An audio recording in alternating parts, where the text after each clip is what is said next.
Welcome to another episode of the Toy Box tutorial series. Today we're going to teach you how to make a random number generator. I am here to help. Alrighty. Today we're going to learn how to build a random number generator. Now before we can do that, I need to go over a couple of things. First, to do this we're going to have to work in binary. For those who don't know what that is, we in our everyday life use the decimal system, which each place in a number is a factor of 10.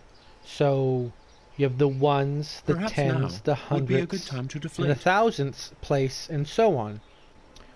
We can't do that with this generator. We have to work in binary.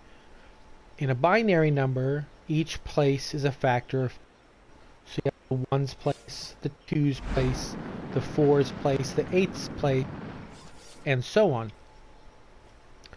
So what we're going to need to build our number generator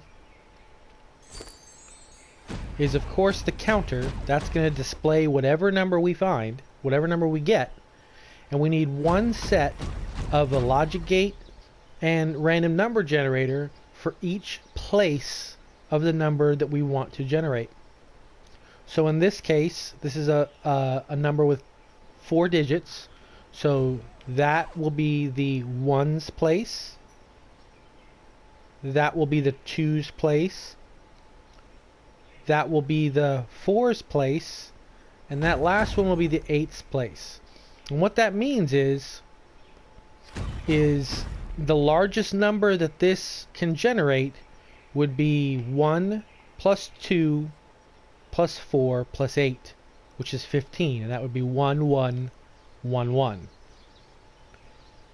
Now let's get started, and once it's done, I think you'll understand what I mean. The first thing we have to do is these buttons are going to actually generate our number. So first we have to make sure that when we generate a new number, stepped on any, that the last number we picked goes away. So reset. Now this button is going to generate the number.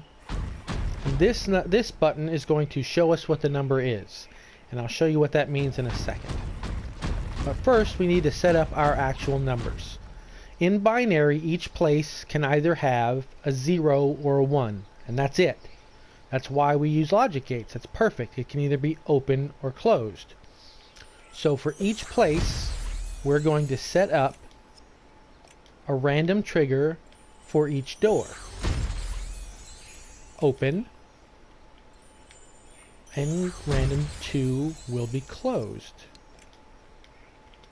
Now we do both because it shouldn't matter what the last time we used it was. It should either be open or closed randomly each time. So we just need to do that for every logic gate. 1 is open, 2 is closed.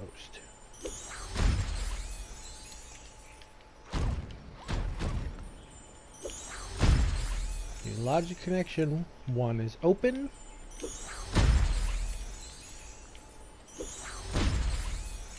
2 is closed.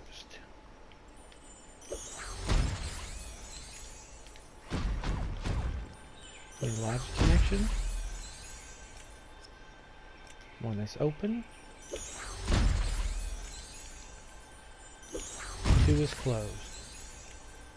Now you can make bigger numbers with this. Every place just requires another set of these. So the next place would be 16, the next be 32, and so on and so forth. You can make a number pretty much as big as you want, and it'll work every time. Now what we need to do is generate the number. Now to do that, we're going to have this button, and if you remember, this is the one that resets our counter. It is also then, stepped on any, going to tell the random generator to generate its number, action. And we want it to do this for every single one. New logic connection, stepped on, any, action.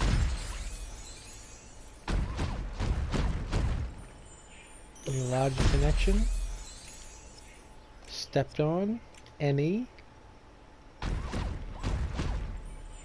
action, and then the last one. New logic connection, stepped on, any, and then action. While I'm here, I'll go ahead and pick up some sparks, since they were nice enough to put them right next to me. And then we're going to double check to make sure we have all 4 set up. 1, 2, 3, 4. Good. Okay. So now what happens is if I push that button, it will randomly open and close those logic gates, and that creates the number. Now we can't see the number. That's what the counter's for. Now, this won't work if you try to do it all in one button. It's just too fast, and it doesn't work right. The best way I can explain it is the commands are too fast. It confuses the software, and it never works right when I do it with one button. So we take this button, and we're going to tell it to be the input, stepped on, any, to every single logic gate. Input. So this is going to say, stepping on this button is going to send a signal to every logic gate that we have on the board.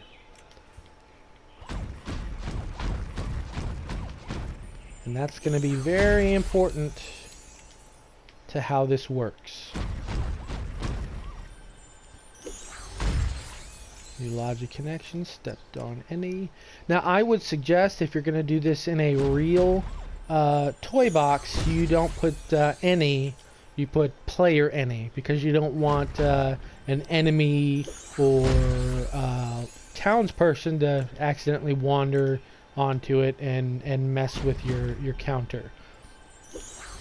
But it's just us in here, so this should be fine. Input. Okay. So we now have all 4 logic gates set up. Now you're probably saying, well, what does that do for us? Well, what's this going to do is it sends a signal to each one. And we need to decide what is going to be 1 and what is going to be 0.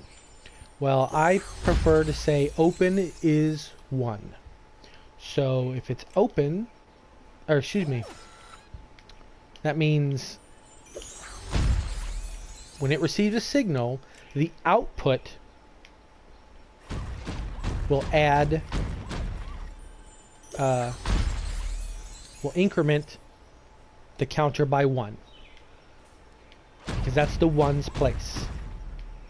And then we go to the next one. If we've decided that open is 1, the output of this one will increment the count by 2. This is the 4's place. New logic connection. The output will increment by 4. And since this is the 8's place, the output will increment by 8. Because that's how logic gates work. If it's open, it will allow an input to go straight through to whatever you want it to do. And if it's closed, it won't. So in this case, if it's closed, that's a 0. So it won't add anything to the counter. That's why I prefer to do it the other way around. Or that way. If you did it the other way around, then you would have to say signal blocked added to the counter, because closed would be equaling 1. But that's a little more confusing just to think about, so that's why I always open. If it sends the signal through, that makes the counter go up. And so let's go ahead and give it a shot. Close that. We've created our number, and that should show it, and it does. 15. Alright, 0, 7, 0, 8. Ah, didn't show it long enough, but you saw it. 0, 12. It works every time. If you wanted to make a bigger number, you just have to add more pairs of these two toys, the logic gate and the random event generator. And that's it. It really, once you think about it, it's really not that hard of a toy to, or a system to make. It can have plenty of uses, especially in like a multiplayer type of system. If you learned anything or you liked the video in general, just give us a like. If you have any questions, don't hesitate to comment below, and we'll see you again next time.